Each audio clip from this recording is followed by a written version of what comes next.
Magandang araw po mga ka-recap. Ipagpatuloy na po natin ang kwento ni Hunter Baphomet. Ano na kaya ang mangyayari kay Team Manager Ma Song-an matapos magpakita ang Diyosa sa kanya? Sa labas naman ng opisina ay nagkakagulo na dahil gustong pumasok ng doktor. Kailangan niyang makita si Cha Min-woo. Pero sinabi ni Tae-young na hindi pa maaari dahil mayroong investigasyon na nagaganap. Pero ayaw pa rin paawat ng doktor dahil pasyente niya daw ang nasa loob at hindi pa ito nakarecover ng maayos. At isa pa daw ay miyembro ng guild niya si Cha Min-woo kaya ayaw niya basta-basta na lang kinukuha ang kanyang hunter. Pero sinabi ni Tae-young na si Song-an naman daw ang naglagay kay Min-woo sa guild ng doktor. Kung ganoon daw ay wala na siyang ibang paraan, sagot ng doktor. Kung hindi daw siya papapasukin ni Tae-young ay gagawa siya ng malaking eksena dito at tiyak lalabas ito sa balita. Walang magawa si Tae-young kung hindi papasukin ng doktor, pero nalito siya sa naabutan. Si Min-woo na kalmadong nakaupo lang habang si Song-an naman ay takot at parang nakakita ng multo. Sumisigaw siya na may multo. Nag-usap ang doktor at si Song-an. Sinabi ni Song-an na nakakita siya ng multo. Tinanong ng doktor kung ito daw ba ang kwentong multo na kumakalat sa mga hunter. Pero sinabi ni Song-an na nakita talaga ng dalawang mata niya. Maputi ang buhok at may kakaibang aura. Babae daw ba ito, tanong ng doktor? At maganda daw ba ang multo? Ayon kay Song-an ay wala sa isip niya ang mga ganyang bagay pero maganda daw ang babaeng nakita niya. At hindi lang yon, nakita niya rin ang pulang system na nakita ng doktor dati. Tinanong siya ng doktor kung tinakat at binalaan din ba siya ng system. Hindi daw ito pananakot, pero parang pine-pressure siya ng system. Nakita ni Song-an ang babala na huwag niyang sasaktan si Baphomet. Dahil kapag ginawa niya ito ay siguradong mapapahamak din siya. Dahil si Baphomet mismo ang tutupad sa kahilingan niya, at tutuparin niya rin ang kahilingan ni Baphomet. Pero hindi ito sinabi ni Song-an sa doktor at tinago lang sa sarili. Iniisip niya kung nalaman ba ng system ang kanyang intensyon? Sinabi ng doktor na tama talaga ang hinala niya simula pa noong una. May espesyal sa pagkatao ni Cha Min-woo. Umuwi na si Min-woo sa kanyang bahay. At doon ay naabutan niya si Beelzebub. Binati siya nito at masaya daw siya na mukhang naging maayos ang pagbalik sa kanyang braso. Pero hindi siya pinansin ni Min-woo at tila masama ang modo nito. Malalim rin ang iniisip nito. Akala ni Beelzebub ay galit pa rin si Baphomet sa kanya dahil sa pagtakas niya habang nasa gitna ng laban. Biglang sumigaw si Min-woo na tumahimik. Akala ni Beelzebub ay siya ang sinabihan ni Cha Min-woo. Pero may boses na agad na tumawa. Tumawa ito ng napakalakas. Ito pala ang ego weapon. Sinabi niya na panahon na para siya naman ang lumabas. May problema pa sa pagitan nila ni Baphomet na kailangan nilang maresolba.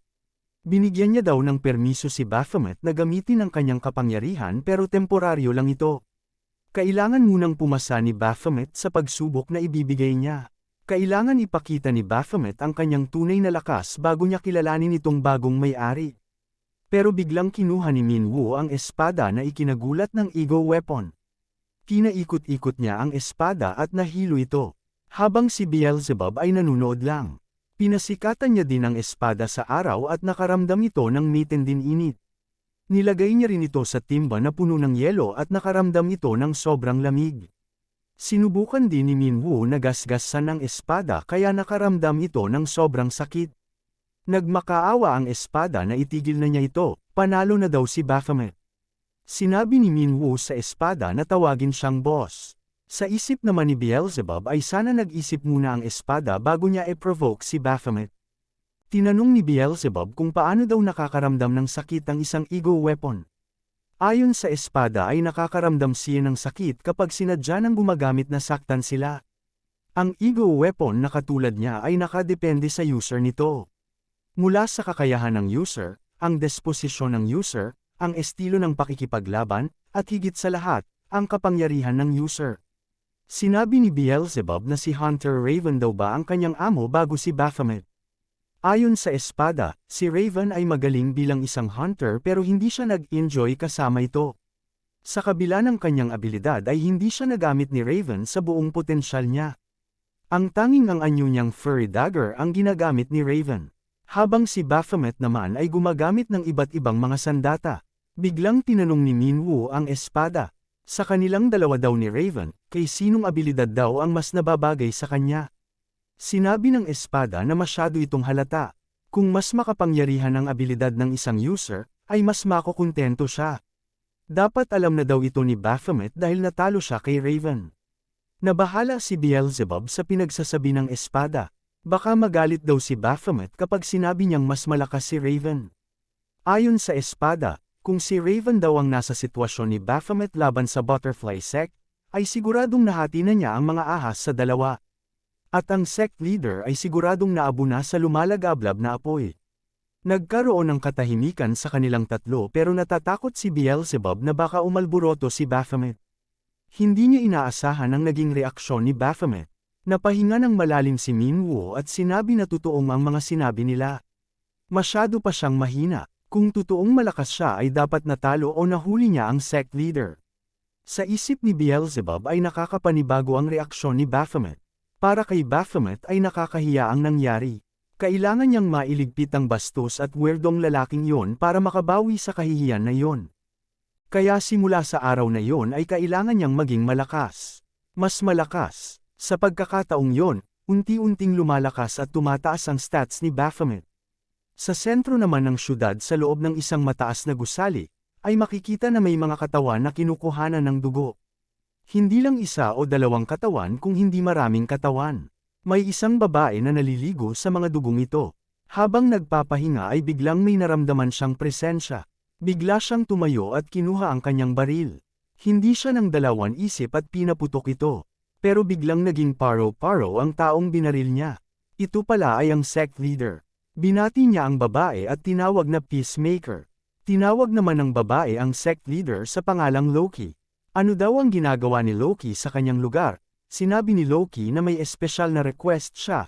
Sa una ay ayaw maniwala ni Peacemaker na si Loki ang magre-request sa kanya ng isang trabaho. Mukhang nawala daw ni Loki ang kanyang kapangyarihan habang nagiging arogante. Sino daw kaya ang mga taong gumawa nito sa kanya? Siguro ay malalakas ang mga ito. Biglang sinabi ni Loki na gwapo ang taong gumawa nito sa kanya. Nagbago ang ekspresyon ng mukha ni Peacemaker nang marinig na gwapo ang taong tumalo kay Loki. Sinabi ni Loki ang pangalan ni Baphomet kay Peacemaker at iba pang impormasyon.